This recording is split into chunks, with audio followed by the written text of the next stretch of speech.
everybody, it's Phil the Miniature Model Maker coming to you tonight with some color painting. Color. Yes, we're adding color to the model finally. Here we are. We got all the grayscale done. And I went through and had planned to take some pictures, but I couldn't get everything put together. And decided to go ahead and start putting the speed paints on it. And I'm using the high grade HGUC color scheme and the Army Painter Speed Paints 1.0.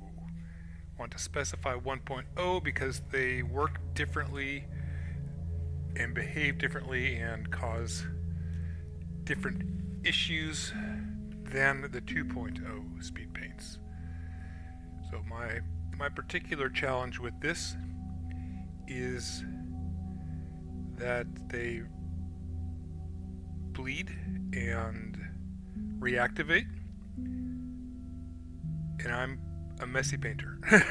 So I'm gonna make a video called "Getting the Wrong Paint Made Me a Better Painter," and it's true. It'll be very sincere for reasons that I'll briefly mention here. With speed paints, I spent quite a bit of time getting this grayscale the way I want it. And you really only have one chance with speed paints. If you screw up, maybe get a little bit too much where you don't want it, it can go into places where you don't want it, and it's very difficult to clean up these 1.0 speed paints, because you put another paint on top of it, they'll reactivate and bleed through. So I have to be very aware of my brush and how much paint is on my brush. So if I'm going into a thin area here, I don't have so much paint that it'll rub up against another part where I don't want paint. So it's teaching me some very valuable lessons. And the reactivation part of it has been very cool for blending. On this foot, I've done multiple layers of 2 reds. I think what are they? They're blood red and where'd the other red go? There you are. Slaughter red. I use slaughter red for the basic red color. It's nice, bright, vibrant red. And then blood red over here to get into shadows and panel lines and lower areas. I'm basically now using the volumetric undercoat, the grayscale, as a guide to where to put the lighter and darker shades of the paint, which is pretty nifty. So I've got the red parts done, the initial part, and now I'm going to go into the blues using these 3 blue colors, primarily these 2, but I'll see if I can use this in some of the darker areas, or maybe for some panel lines. And I think I just realized a place I may have missed the red. Let's check my reference picture here.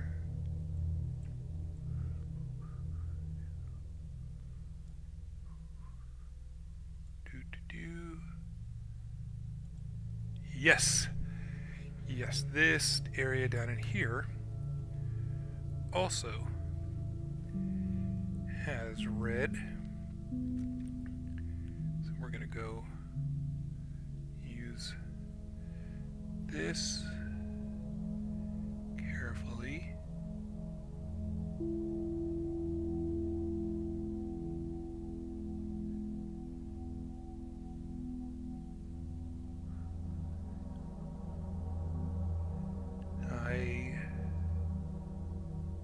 So to my understanding, speed paints, contrast paints, speed paints, express paints, whatever brand you are using, were not exactly designed to be used on flat panels like this. Their intended use was textured models like your gaming pieces, because they get into the shaded areas and shade it and draw a little bit away from the highlighted areas. So it's kind of off-label use to do this with these artifacts, but they provide exactly the effect that I am going for. I just have to be very precise.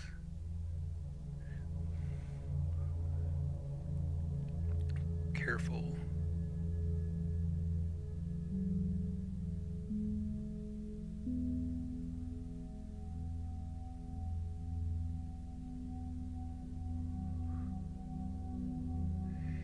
Another reason these are making me a better painter is that you can't just slapdash willy-nilly put it on like you can with the traditional opaque acrylics. You need to have a fairly loaded brush and move it intentionally, smoothly.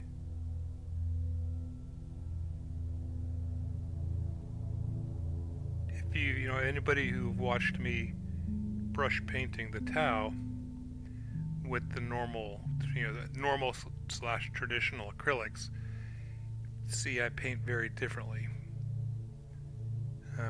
I could be generously considered called a messy painter. Having to carefully load my brush appropriately and then put down the coat and essentially leave it. And using a thicker coat than I normally would these days is, yeah, it's practice.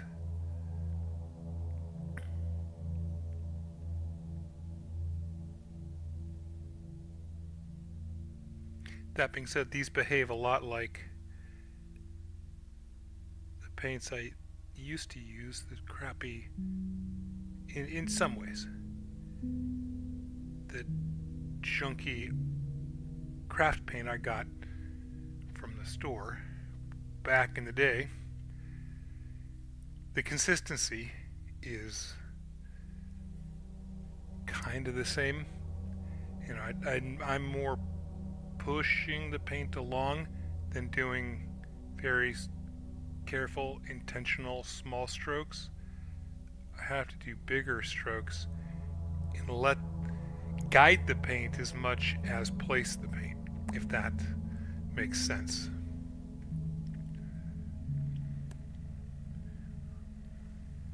Alright, and now we're going to go to the blue, which looks to be primarily on the shoulders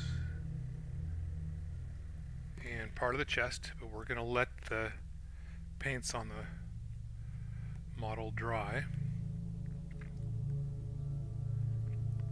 And I'm thinning this down pretty heavily. I don't want it, when I did my first test of it, it was thicker and darker than I wanted.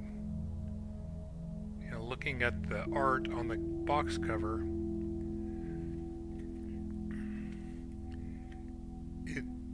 it looks thinner. It's got a mottled color, you know, very similar to how I've done it here, where he almost did like an undercoat and then colored over it. This is the look I'm going for. So I want the paints to be thin. Okay, and then we're going to go on one side of this. Oh boy, guys, here we go. Already a hair. Swear to goodness, they know when I'm painting.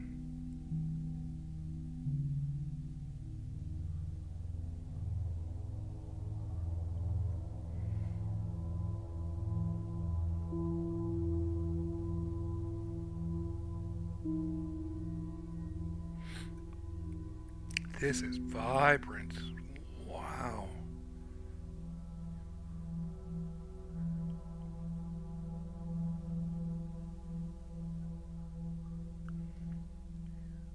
And here's the hard part.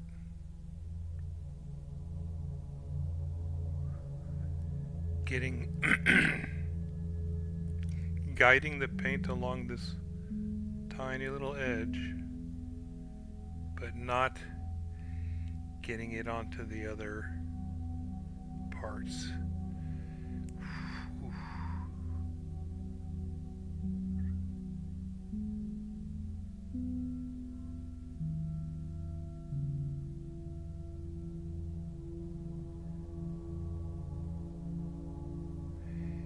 And then just kind of smoothing it out a little bit. And I think, yes, this is going to be blue as well.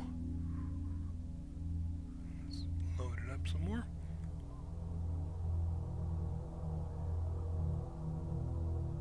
So on these flat panels, I'm very, very lightly touching the brush to the surface, just enough that the paint comes off the brush, and then I'm moving the brush around to guide the paint to where I want it to be.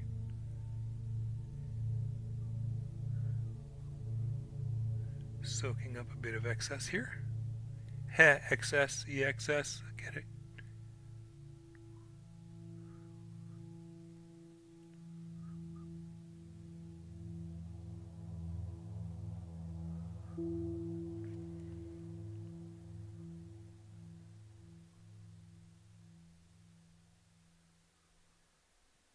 And when the paint starts getting to the point where it comes off the brush more like a traditional acrylic, I go back and load it up. I want the paint coming off the brush by itself with just a light touch.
Now,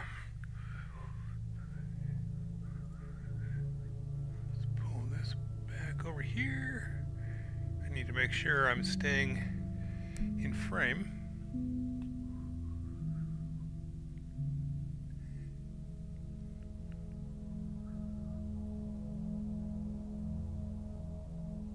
Here we are. Put that up to do its thing. Clean my brush out.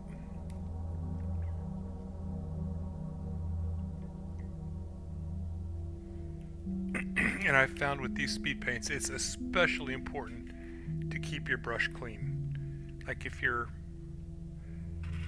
if you stop brushing for 10, 15 seconds, like I just did, or more, just rinse your brush out and reload it.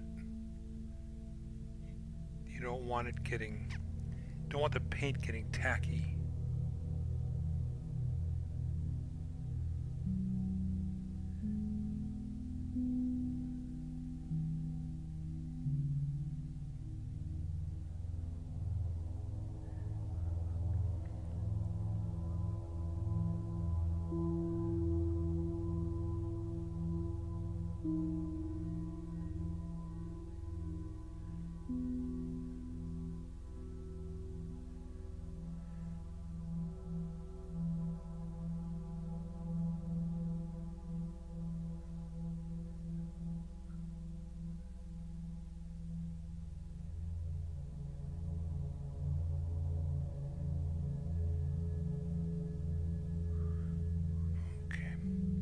The good thing is, though, it does have a tendency to self-level somewhat.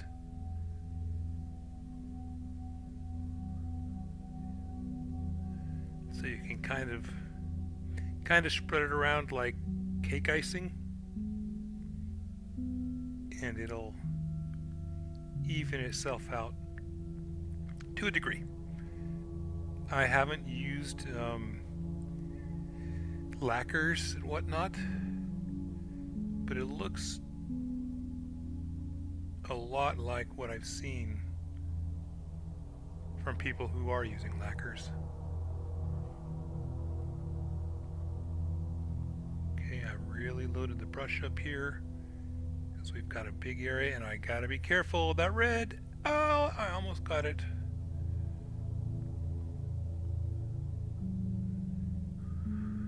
Whew, that was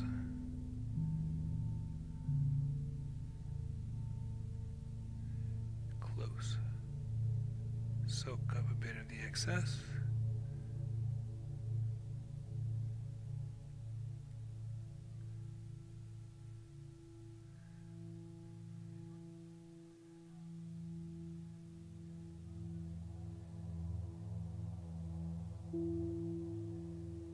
I like these paints.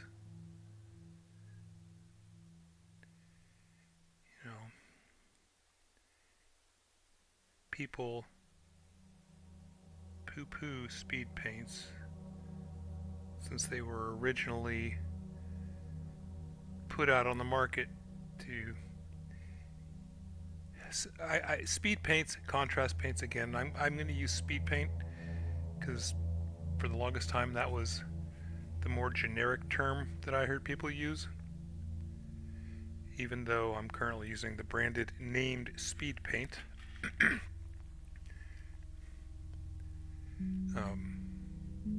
These kinds of paints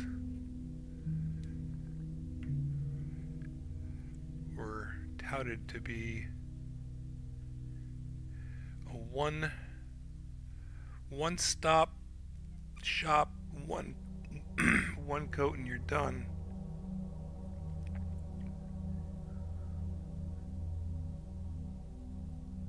But there's so many ways to use them.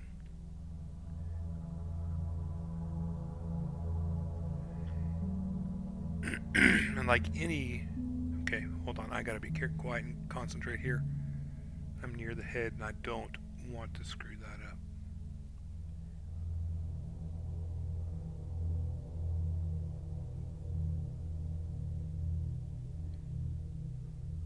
Just like any medium, they can be used, or like artifacts themselves. You can use them, do them to a very basic level, or you can do some really cool advanced techniques with them.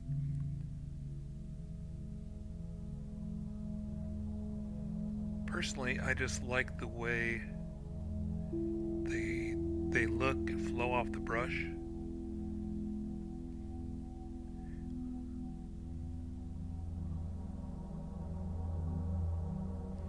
And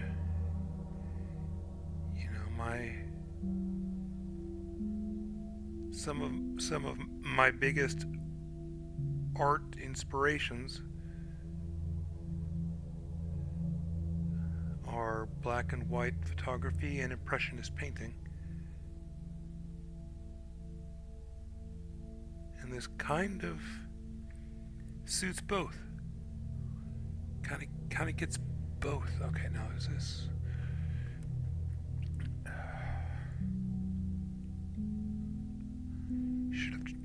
I should have checked before.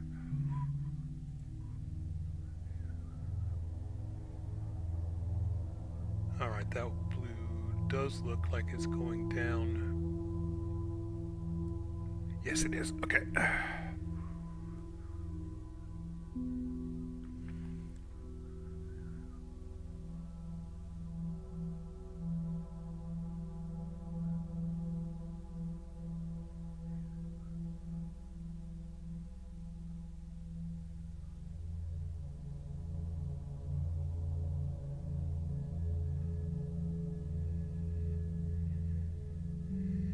And not gonna lie, part of me enjoys the slow precision of this, which is probably not surprising to anybody, given that these artifacts, slow precision is why I like the artifacts.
I also like that I can take my time and build effects like this grayscale, or possibly even chipping and weathering,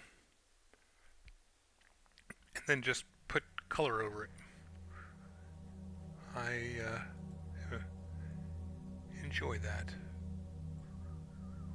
Okay, new window. Ooh, $31 for HGUC, huh?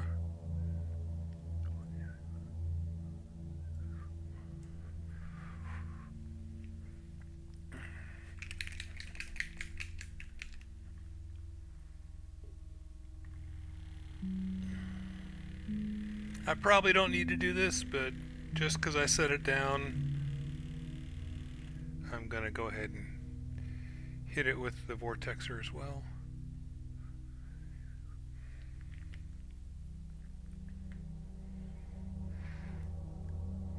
And water.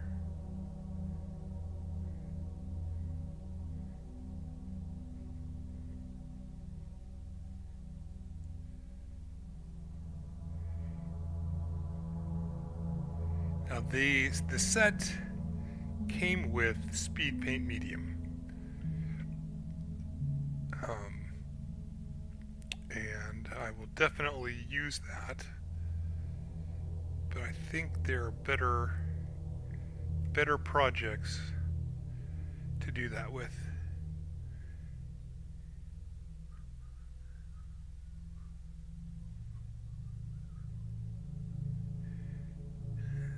Water does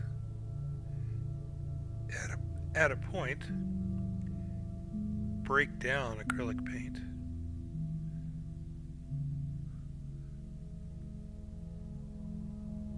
And I kind of want that on this one.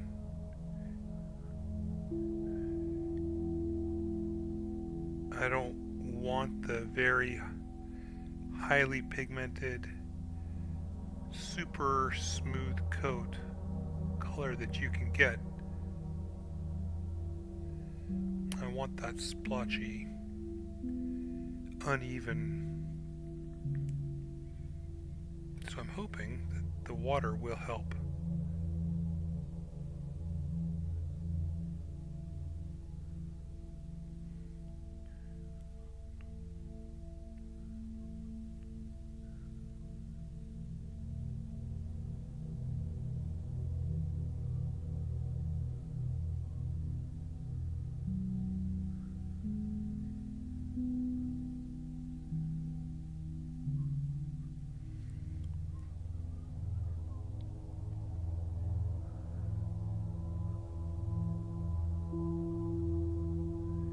If I were doing a Warhammer model or even a Battletech model,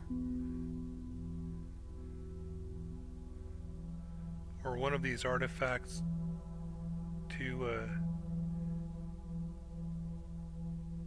different aesthetic, I would definitely be using the medium. Okay, hold on guys.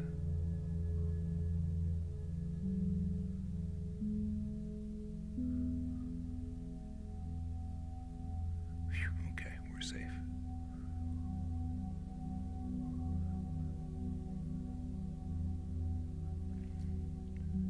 Uh-oh, the foot came off. That was supposed to happen. That's the foot with the C-clip.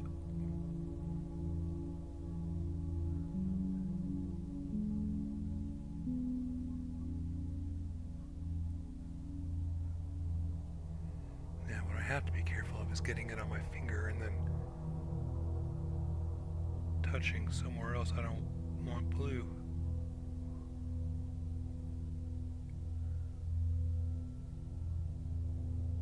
And like right there, damn it, that's supposed to be yellow. Well, guess what, folks? We're doing that section in blue.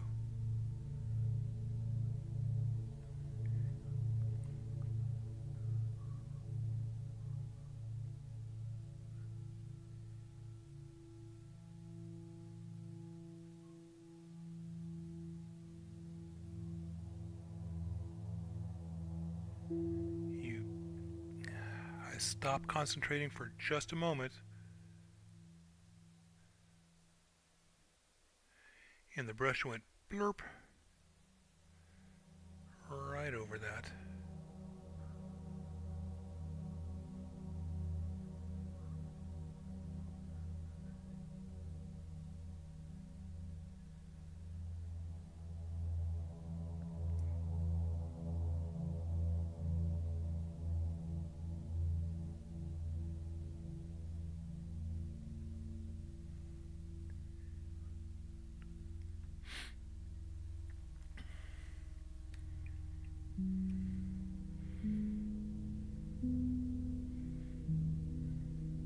So I have a set of the Warpaints Fanatic standard acrylics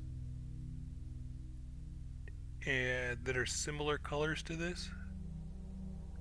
Well, actually, I got two when I got them,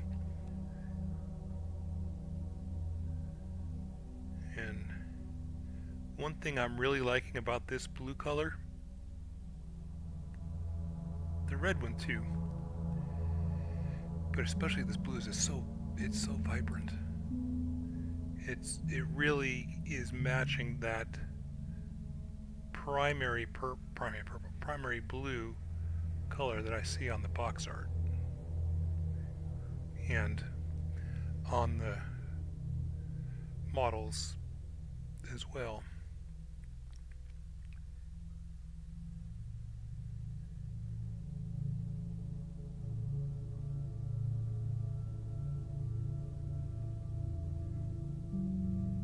And the great thing is, as I cover this, it's accentuating the panel lines.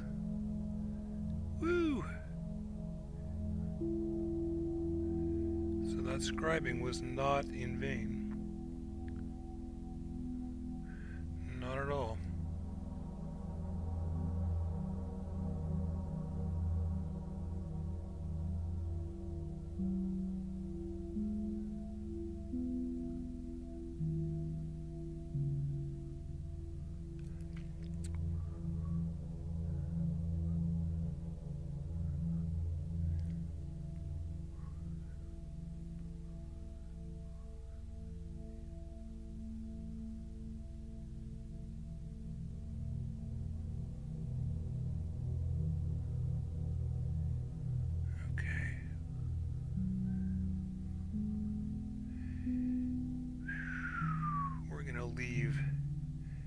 leave this section white.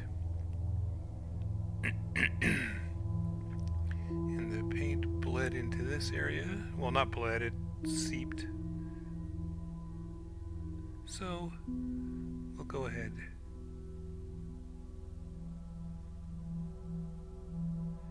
and do that as well.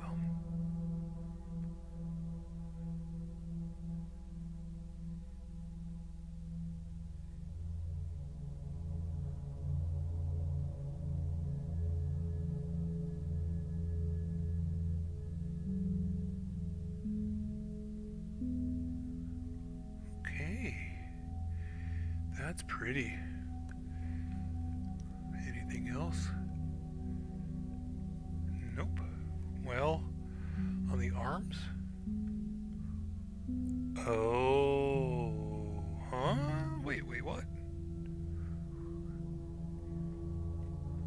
Just a moment, folks. I need to look at the picture again.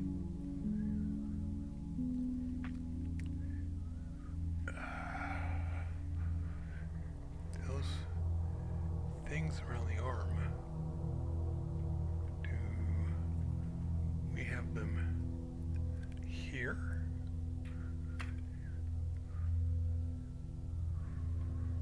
Yes, we do. This section of the arm looks like it needs to be blue.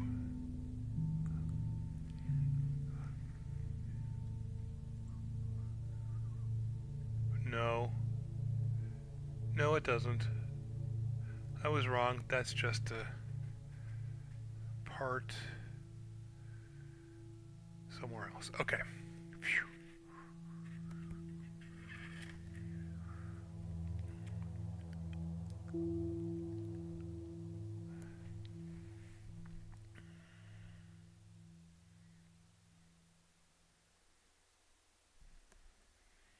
So yellow and red. Let's go ahead and get the yellow. Where are you? Zealot Yellow. Great name. Imperial Fist Zealots.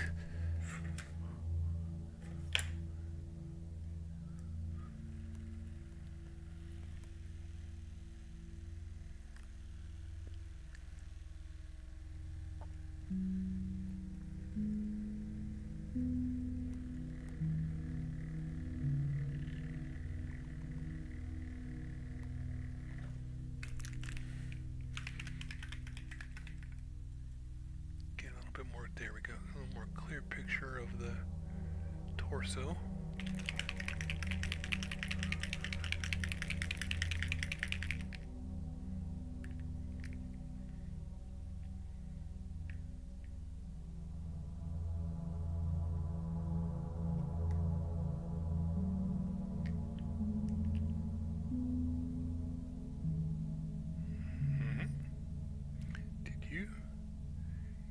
Get some weird gunk. What's that? I don't know, but I pressed it enough that it's going to explode when I do something with it. Where's a sponge?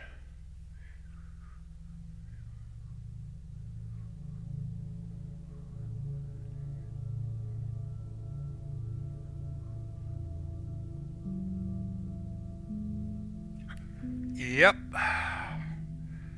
I knew it. Well, hell. Okay, what can we do? We can pray again. It got on the model. I'm gonna have to take my headset off, guys. Hold on.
Hey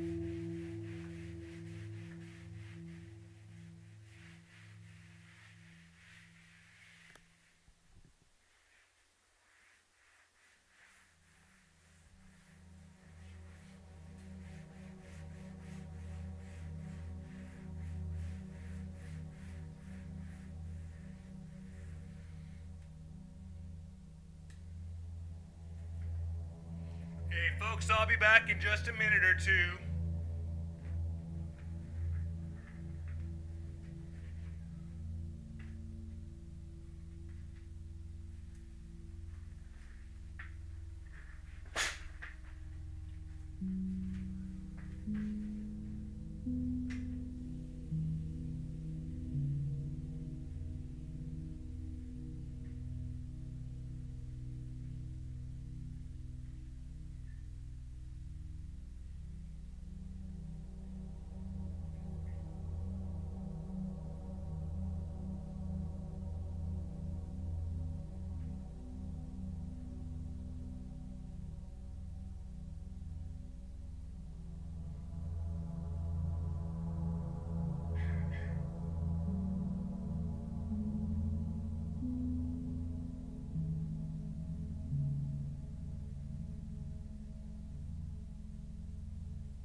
Well, that was unfortunate.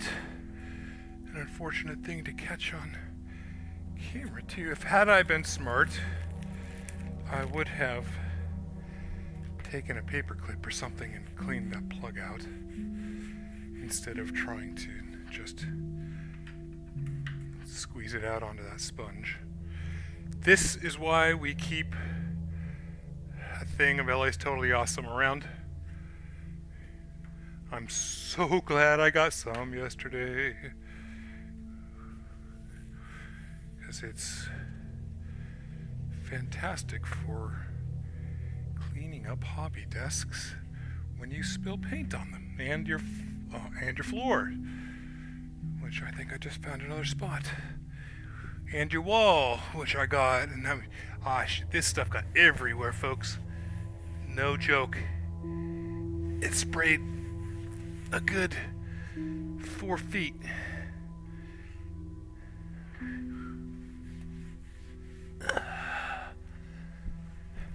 Household cleaner, paint stripper, floor cleanser, desk cleaner. This stuff is awesome, literally. Okay, well, let's clean this up.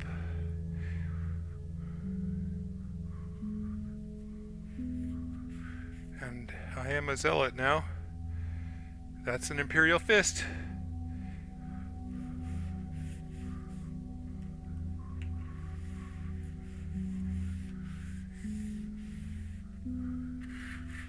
Oh, I got it on my glasses. Damn. Well, this didn't end. Well, did Mac get covered? Oh, thank goodness. Well, that's a blessing. It barely got any on my models.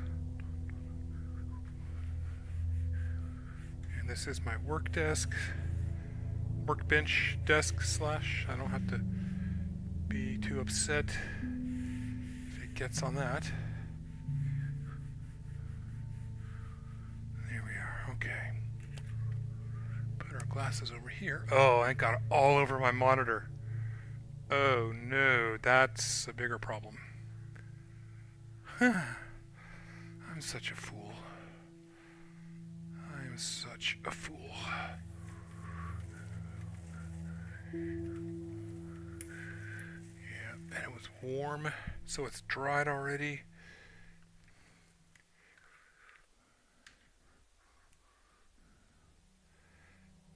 Alright, I should probably just stop this stream here, which I think I'm going to do. I'll catch you all later. Bye.